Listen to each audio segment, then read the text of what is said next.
Parce que si la pollution est venue par voie aérienne, il est possible que les exploitants autour de chez moi, comme les particuliers, ont été pollués aussi par ça. Donc moi ce que je demande, c'est qu'on vienne me dire comment c'est venu.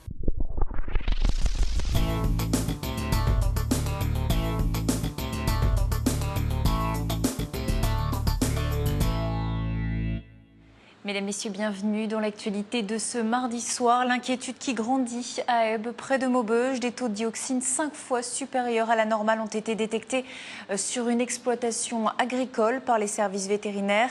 Ce n'est pas nouveau, les résultats sont tombés en décembre dernier. Depuis le 19 mars, les 3200 volatiles touchés sont confinés. Le problème, c'est qu'aujourd'hui, après d'autres phases de test, le couple d'agriculteurs qui gère l'exploitation a appris que le terrain était également contaminé.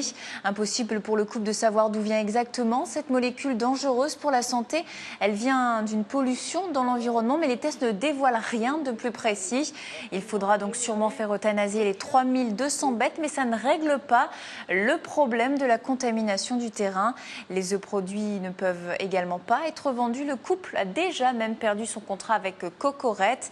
Bref, c'est l'impasse, on écoute.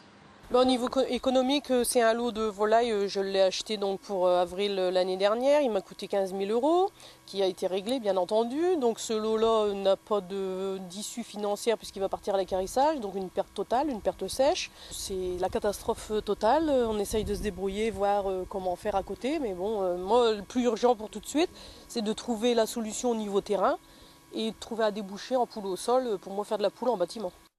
Sans interlocuteur, l'agricultrice a décidé de se tourner vers le maire du village de Marpan, très investi sur la question. Pour lui, pas question, comme d'autres, de pointer du doigt les pollutions éventuelles de l'incinérateur situé à proximité à Maubeuge. Mais si le terrain des Malatrais est touché, d'autres, selon lui, pourraient également être affectés dans le secteur. Une situation alarmante pour l'élu qui réclame maintenant des contrôles plus précis pour la santé publique. Aujourd'hui, à l'heure qu'il est, on parle de l'incinérateur, mais personne n'a dit que c'était de la faute de l'incinérateur. D'où la question qui est posée aujourd'hui, c'est de savoir si les services de l'État sont en mesure et ont la capacité financière de faire des analyses complémentaires sur des élevages domestiques dans la commune concernée et sur d'autres exploitations dans des communes alentours. C'est le seul moyen pour savoir si on est dans le cas d'une pollution isolée, circonscrite à la parcelle, ou si c'est une pollution qui est générée par un facteur plus global. Et à ce moment-là, il faudra qu'on se mette autour de la table avec les services concernés. Et le maire qui demande donc des contrôles plus étendus sur le territoire. Il y a 5 ans, dans l'Avesnois, il y avait déjà eu une contamination à la dioxine avant la mise aux normes de l'incinérateur de Maubeuge.